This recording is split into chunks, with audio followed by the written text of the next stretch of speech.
अस्सलाम वालेकुम, मैं हूं डॉक्टर कोमल अज़मत और आप देख रहे हैं मेरे चैनल दी केयर एरिया।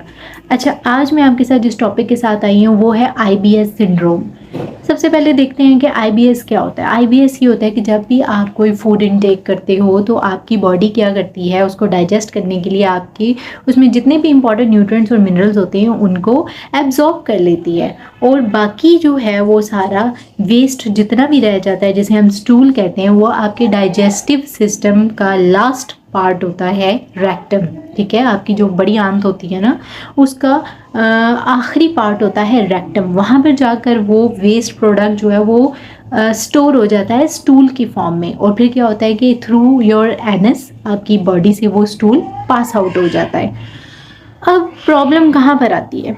प्रॉब्लम वहाँ पर आती है जब आपकी बड़ी आंत में जो मूवमेंट होती है, जिसकी वजह से न्यूट्रिएंट्स और जो पानी का कंटेंट होता है वो एब्जॉर्ब होता है और वेस्ट जो है वो आगे रेक्टम में चला जाता है। जब उस मूवमेंट में प्रॉब्लम आती है तो फिर आप सफ़र करते हैं आईबीएस से।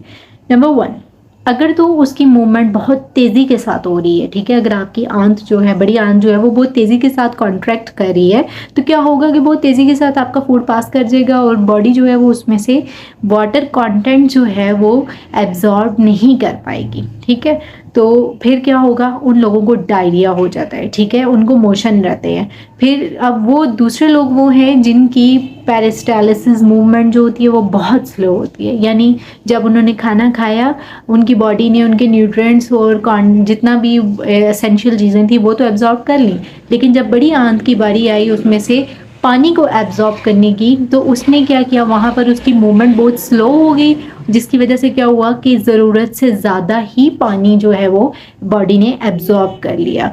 उसकी वजह से क्या हुआ, आगे फिर जो स्टूल बना ना आगे वेस्ट में जाके, वो इतना हार्ड बना कि उसने आपको कॉन्स्टिपेशन कर दी, क्योंकि स्टूल पास के लिए भी हमें फ्लूइड रिक्वायर्ड होता है। ठीक है, इतना फ्लूइड रिक्वायर्ड होता है कि इजीली हमारी बॉडी से थ्रू एनएस वो पास आउट हो जाए, तो फिर हमें क्या हो जाती है, कॉन्स्टिपेशन हो जाती है। अब तीसरे वो लोग होते हैं जिनमें एपिसोड्स होती हैं, कभी कॉन्स्टिपेशन हो जाती है, कभी डायरिया हो जाता है, यानी वो दोनों, उनमें दोनों चीज़ें मिक्स चल रही होती हैं, तो ये भी आईबीएस सिंड्रोम के पेशेंट होते हैं। सेकंड चीज़, इन दो बातों के अलावा उन लोगों में गैस बहुत ज़्यादा प्रॉब्लम होती है, उनकी ब्लॉटिंग बहुत ज़्यादा होती है पेट में। ब्लॉटिंग क्या होता है कि आपने देखा होगा बहुत सारे लोगों को खाना डाइजेस्ट नहीं होता, उनकी बड़ी आंत की वजह से ये प्रॉब्लम होती है। तो क्या होता है कि उनकी जो आंत होती है ना वो स्वेल हो जाती है, मतलब इसकी वजह से क्या होता है कि आपको लग रहा होता है कि आपका मैदा भी साथ स्वेल हो गया और आप सांस नहीं ले पा रहे, आपको सांस चढ़ रही होती है बार बार, और आपको बैठने में तकलीफ होती है क्योंकि जाहिर सी बात है प्रेशर पड़ता है, आप बैठ नहीं पाते, आपकी कमर पीछे से दुखना शुरू हो जाती है, बैकबोन दुखना शुरू हो जाती है, और आप ज़्यादा लेट कर ही ईजी फील करते हैं। नेक्स्ट चीज़ जो है वो हमारे पास इसमें जो बहुत तेज़ी के साथ होती है वो होती है, आपको स्टमक पेन भी हो जाता है, स्टमक अपसेट हो जाता है, मज़ीद खाने का दिल नहीं करता, और क्रैम्प्स पड़ना शुरू हो जाते हैं आपको, और सर में भी पेन होना शुरू हो जाता है, वॉमिटिंग, नोजिया, ये भी फीलिंग होती है अगर ज़्यादा प्रॉब्लम होने लग जाए। तो इस तरह की जो उनसे ना साइन एंड सिम्टम्स रहते हैं। अब हम देख लेते हैं कि वजूहात क्या है हमारे पास इसकी।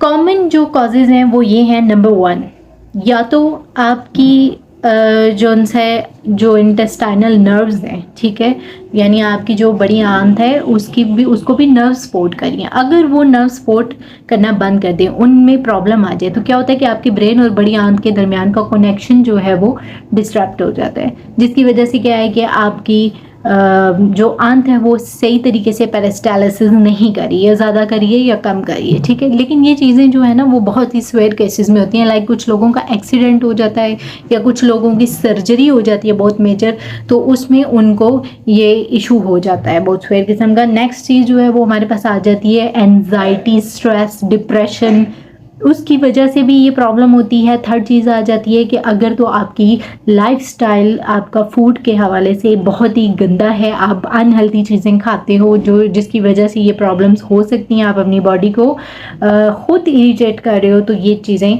तब भी आपके साथ हो सकती हैं। एंड नेक्स्ट आपके साथ क्या हो सकता है कि या तो फिर आपको कोई इन्फेक्शन हुआ है, ठीक है, इंटेस्टाइनल इन्फेक्शन हुआ है, जिसकी वजह से आप सफ़र कर रहे हो इन चीज़ों को।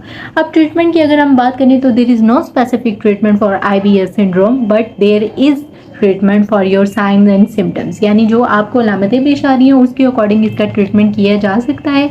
जैसे कि अगर आपको स्ट्रेस और एंजाइटी हो रहा है तो डॉक्टर क्या करेगा कि आपको आपके उस स्ट्रेस और एंजाइटी पर फोकस करेगा और आपको एंटी डिप्रेसेंट्स या एंजाइटी की जो भी मेडिसिन हैं आपको आपकी कंडीशन के मुताबिक वही रिकमेंड करेगा। अगर तो आपको इन्फेक्शन हुआ है तो देन आपको आपके इन्फेक्शन के अकॉर्डिंग आपको एंटीबायोटिक लगाई जाएगी, ठीक है, स्टार्ट की जाएगी। अगर आपको पेन्स हो रहे हैं तो आपको पेन किलर दिए जाएंगे। आपका स्टमक अपसेट है, साथ आपको स्टमक की मेडिसिन दी जाएंगी। गैस और ब्लॉटिंग के लिए आपको एंटासिड सिरप्स दिए जाएंगे। एंड उसके अलावा आपको अगर फूड आपका सही नहीं है ना, आपकी जो हैबिट्स हैं वो सही नहीं है फूड के हवाले से, तो देन आप क्या करोगे कि अपने फूड्स में फाइबर डाइट लें, ज़्यादा से ज़्यादा फ्रूट्स एंड वेजिटेबल्स लें जिनमें फ़ाइबर सबसे ज़्यादा होता है। जैसे सलाद भी आप बहुत ज़्यादा खाएं, कैबिज हो गया, ठीक है, इस तरह की चीज़ें, खीरा, वो सब्जियां सारी खैर फाइबर से बड़ी हुई होती हैं। और हाँ, एक चीज़ और कि आप कल वो जो हमारे पास इसफागोल होता है ना, आप उसका भी यूज़ कर सकते हैं क्योंकि वो भी स्पेसिफिक किसी चीज़ के लिए बनी हुई है, फाइबर से भरी हुई है। एंड आप ग्रीन टी पिएं, ग्रीन टी जो है वो बहुत बेस्ट है आप लोगों के लिए। नेक्स्ट जो है वो आप अपनी बॉडी में सबसे पहले अपनी पानी की कमी को पूरा कीजिए। आपको पानी का मैं पहले भी 2-4 वीडियोस में बता चुकी हूँ कि आपकी बॉडी की जितनी रिक्वायरमेंट है आपको उसको पानी को पूरा करना है हर हाल में, तो ये चीज़ भी आपको हेल्प करेगी। और अगर उसको सर में टेंशन होगी, पेन हो गया यानी बहुत स्वेयर हो गया, तो देन उसके लिए भी वो पैनाडोल या इस तरह पेन किलर लेगा। डायरिया है तो हम उसको डायरिया के हवाले से देंगे, मोशन होने जा रहे फ्लैजल अमोडियम वगैरह या जो भी हमें उसके साथ एडिशनल चीज़ें ऐड करनी पड़े। एंड कॉन्स्टिपेशन है तो लैक्सेटिव्स देंगे हम उसको, टैबलेट दें, सिरप दें, ड्रॉप दें अकॉर्डिंग टू पेशेंट कंडीशन। तो ये सारा इसका जो है वो हमारा ट्रीटमेंट है। But you can not take it by yourself. आप किसी से पूछ के ले सकते हैं, आप अपने डॉक्टर से पूछ सकते हैं, फार्मेसी से पूछ सकते हैं, या आप मुझे कमेंट करके पूछ सकते हैं और देन आप ये चीज़ें ले सकते हैं। I hope you like my video. Please subscribe my channel, like my videos, watch my videos and share it with your family and friends. Thank you. Allah Hafiz.